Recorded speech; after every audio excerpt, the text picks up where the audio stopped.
Hello friends, तो आज हम कॉर्न से बहुत बढ़िया सा नाश्ता बनाएंगे। और आजकल भुट्टे बहुत अच्छे आ रहे हैं मार्केट में। तो अगर आपके पास भुट्टे नहीं हैं तो आप इसे स्वीट कॉर्न के साथ भी बना सकते हैं। और इन्हें बनाना बहुत आसान है और बहुत टेस्टी है और बहुत क्रंची क्रिस्पी बनते हैं। और जब भी आपका कुछ बढ़िया सा स्नैक्स खाने का मन करा हो तभी आप इसे बना सकते हो। और इसे बर्थडे पार्टी या किटी पार्टी में भी इसको बना सकते हो। तो मैं आज इसको आप दो तरीके से बनाना बताऊंगी। तो चलिए देखते हैं कैसे बनाते हैं। और भी बीच में मैं आपको टिप्स भी देती रहूँगी, इसलिए आप वीडियो पूरा देखिएगा जिससे कि आपको बनाने में आसानी हो। तो वेलकम टू माय चैनल स्वाद सेहत की रसोई। और रेसिपी पसंद आती है तो लाइक शेयर सब्सक्राइब जरूर कीजिएगा। तो यहाँ पे मैंने ज़रूरत के हिसाब से भुट्टे ले लिए हैं। तो मैंने यहाँ पे बिल्कुल फ्रेश भुट्टा लिया है। अगर आप उसे भुट्टे के साथ बना रहे हैं तो आप इसमें बिल्कुल फ्रेश लीजिएगा, तो उससे बहुत अच्छे बनते हैं। तो देखिए यहाँ पे इस तरह से जब हम मार्केट से भुट्टा लाते हैं तो इसे साफ़ करते हैं तो इसमें थोड़े बाल से होते हैं, तो ये बाल ज़रूर निकाल लें, नहीं तो ये मुँह में आते हैं फिर अच्छे नहीं लगते हैं। तो इनकी अच्छे से साफ़ सफाई कर लें। इस तरह से सारे बाल इसके निकाल लेंगे।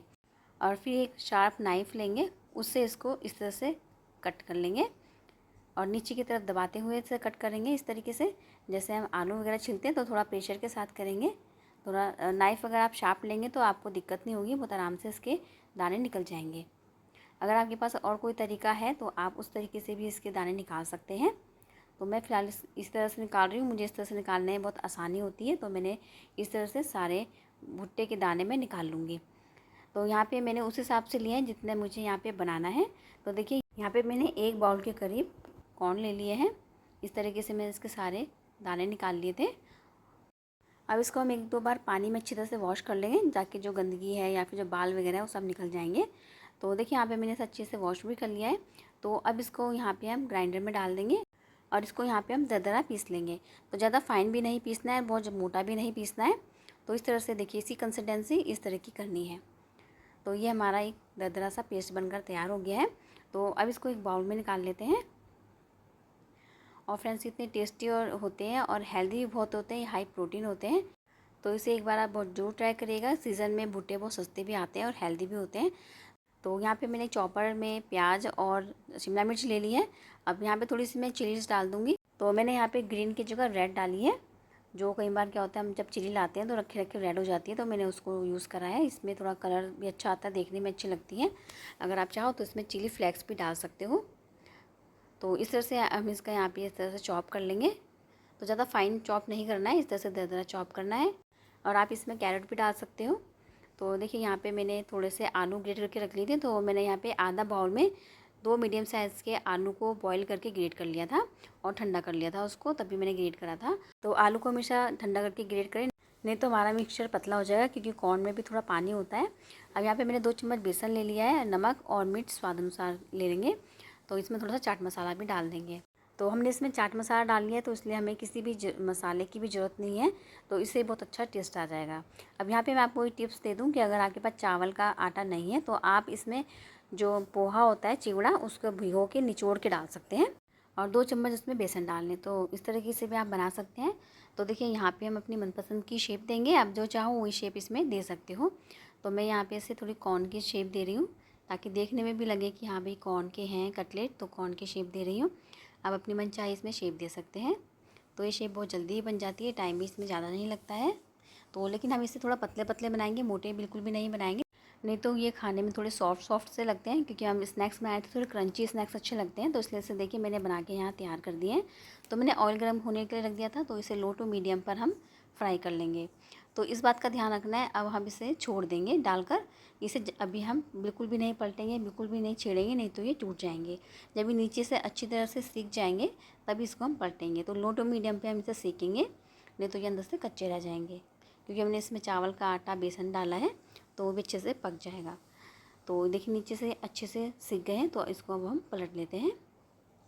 ये देखिए अब इसको हम पलटते हुए चारों तरफ से इसे सेक लेंगे। और अगर आप इसे डीप फ्राई नहीं करना चाहते, आप सैलो फ्राई कर सकते हैं, एयर फ्राई कर सकते हैं।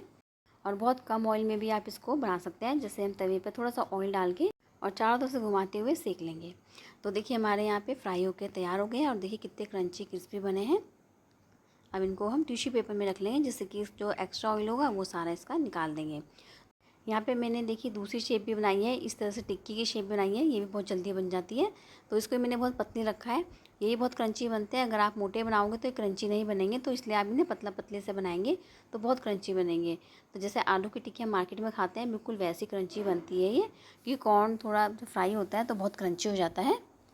तो इस तरह से इसे अलटते पलटते इसे गोल्डन ब्राउन होने तक सेक लेंगे। और मैंने यहाँ पे फ्राई करने के लिए मस्टर्ड ऑयल लिया था, इसे थोड़ा ठंडा कर लिया था, पका लिया था पहले मैंने, ताकि इसकी सारी स्मेल निकल जाए। फिर मैंने इसको यहाँ पे दोबारा से ऑयल को रखा है गर्म होने, फिर मैंने इसे फ्राई करा है। इससे थोड़ा हमारी जो फ्राई वाली चीज़ें हैं थोड़ी हेल्दी भी हो जाती हैं। और देखिए कितने क्रंची हमारी बनी है यहाँ पे टिक्कियाँ। तो यहाँ पे मैंने थोड़ी इसे गार्निशिंग के लिए यहाँ पे मैंने हैंग कर्ड ले ली थी। तो इसे अच्छे से फेंट लेंगे और फिर एक किसी भी तरह की पॉलीथीन हो, थैली हो या फिर दूध की थैली हो, उसमें इस तरह से डाल देंगे, थोड़े से कॉर्नर में डाल देंगे इसको, ताकि वेस्ट भी ना जाए। और फिर यहाँ पे जो मैंने फ्राई करके रखी थी इसमें हम चाट मसाला डाल देंगे, ताकि टेस्ट थोड़ा अच्छा आ जाए। तो इसमें हम टूथपिक डाल देंगे। आप चाहो तो इसमें आइसक्रीम की डंडी भी डाल सकते हो। तो टूथपिक मैंने डाल दी, मेरे पास टूथपिक रखी हुई थी। तो देखिए इसे हम इस तरह से खाएंगे तो हमारे हाथ भी ख़राब नहीं होंगे, तो इस तरह से खाने में भी अच्छी लगेगी और देखने में भी अच्छी लगेगी। तो इस तरह से मैंने इसके पीछे टूथपिक डाल दी है। तो ऐसे हम सारे में डाल लेंगे। तो ये पार्टी के लिए बहुत बढ़िया स्टार्टर है, और गेस्ट आ जाएँ तब भी आप उन्हें स्नैक्स की तरह से बना सकते हैं। तो ये देखिए हमारे यहाँ पे सारे बनकर तैयार हो गए हैं। अब जो हमने यहाँ पे टिक्कियाँ बनाई थी इसकी इस शेप में कटलेट बनाए थे, उनको भी इसमें रख लेंगे। तो यहाँ पे मैंने दोनों तरीके से बना लिए हैं, जो सा तरीका आपको ज़्यादा अच्छा लगता है आप उसको यूज़ कर सकते हैं। और जो मैंने हैंग कर ली थी उसको इस तरह से गार्निशिंग कर लेंगे, आप अपने अकॉर्डिंग इसकी गार्निशिंग कर सकते हो। तो अगर आपके पास हैंग कर नहीं है तो आप मेयोनीज़ या सॉस का भी इसमें इस्तेमाल कर सकते हो। तो यहाँ पे मैंने थोड़ा थोड़ा और इसे थोड़ा गार्निशिंग करने के लिए टमाटो केचप लगा दिया था, और ऊपर से थोड़ा धनिया पत्ती स्प्रिंकल कर देंगे। तो लीजिए हमारा बढ़िया सा पार्टी स्टार्टर या स्नैक्स आप जो मर्जी से कह लीजिए। तो हमारे यहाँ पे कॉर्न का बढ़िया सा नाश्ता बनकर तैयार हो गया है, और बहुत क्रंची क्रिस्पी बनता है। तो लीजिए फ्रेंड्स, हमारा कॉर्न का बढ़िया सा नाश्ता बनकर भी तैयार हो गया है। और रेसिपी पसंद आती है तो फ्रेंड्स और फैमिली के साथ शेयर भी कीजिएगा। तो मिलते हैं नेक्स्ट हेल्दी रेसिपी में। Thanks for watching.